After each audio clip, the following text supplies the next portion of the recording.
How many laws does Batman break in The Dark Knight? Let's take a look. I'm Ed Herman. I'm a lawyer with the law firm Brown and Crouppen. And on this episode of Ed vs. the Movies, let's take a look at the legalities of The Dark Knight. Right out of the gate, the Batmobile. Folks, it's not street legal. I'm not even allowed to tint my windows past a certain point, and I'm a man who enjoys his privacy. Well, that's not street legal. Now, that's not safe. Watch the movie closely. How much property damage is caused by the Joker, and how much of it is actually caused by Batman? Batman, he destroys Scarecrow's vehicle for really no great reason, to be honest with you. We don't even see Scarecrow commit a crime. I mean, he doesn't. He just shows up in a garage. Batman basically takes down every street pole in the place. There was an entire building that was under construction at the end of the movie that he has now blown out. Let's talk about who's going to pay for this property damage. Now, I know Bruce Wayne is a billionaire. Even if Bruce Wayne wanted to underwrite all of this, he can't because he would out himself as Batman. And that's just the property damage in the United States. That doesn't account with all the damage he does in China. I don't know if you've ever had to fix even one window. One window is like, I can't believe that it's just glass. This was all of the windows. And what does it get them?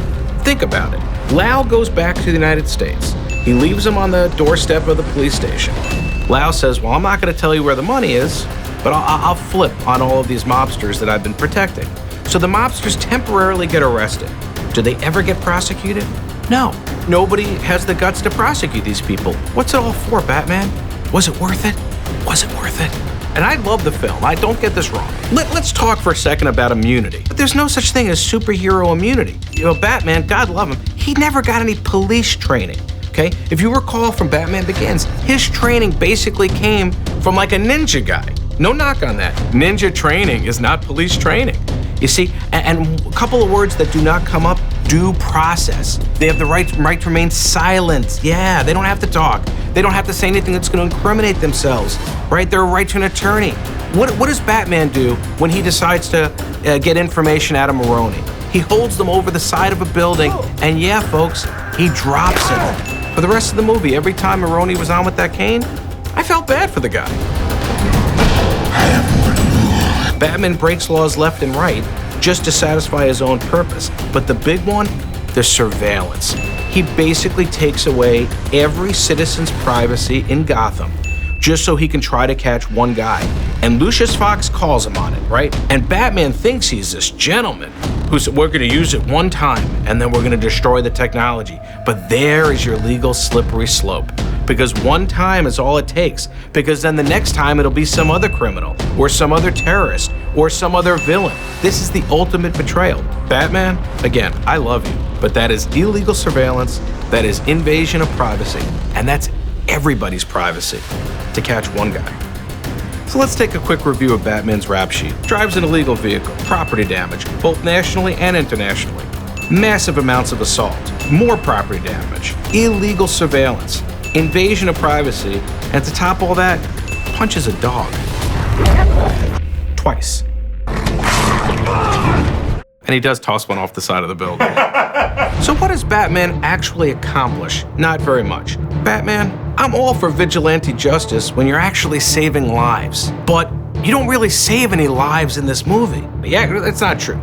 He saves Harvey Dent, who, by the way, becomes the villain of the final act of the film, so good call on that, Batman.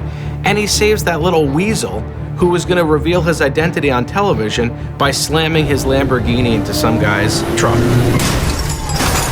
I mean, the big climax of the movie are the two fairies, and it's really just the goodness in people that prevents them from doing it. I mean, if there's any hero in the movie, it was that big convict who took the detonator away and threw it off into the water. I contend this. Batman did nothing. He technically catches the Joker, but bear in mind, there are 50 SWAT guys right there in that same building with the Joker. I think they would have caught him without Batman. So technically Batman does find the Joker, which the SWAT team probably would have done. Yeah, he finds him using a massive amount of illegal surveillance. I mean, he finds him breaking every freedom that we hold dear for one guy. Just doesn't seem worth it. I know what you're gonna say. You're gonna say, well, Batman saves Commissioner Gordon's son at the end, and isn't that noble? Isn't that worth it? But who does he save him from? Harvey Dent, the one guy that Batman had saved earlier, the one guy that Batman contributed to turning into a villain in the first place. So I'm not giving Batman credit for that. No, I'm not. As you can see, I know a lot about the movies, but believe it or not, I actually know a lot more about the law. So if you ever have a legal question, drop me a line. Go to my website, getbc.com. You'll notice our logo looks a lot like the Bat logo. And Batman, you're still my favorite superhero. But for the love of God, stop breaking the law. Hi again, and thanks for watching the first installment of Ed Versus. This time it was The Dark Knight. Next time, you never know what you're gonna get. If you're interested in seeing more of this stuff, just subscribe to the channel. And when you see there, you wanna click that bell so you get all the new updates.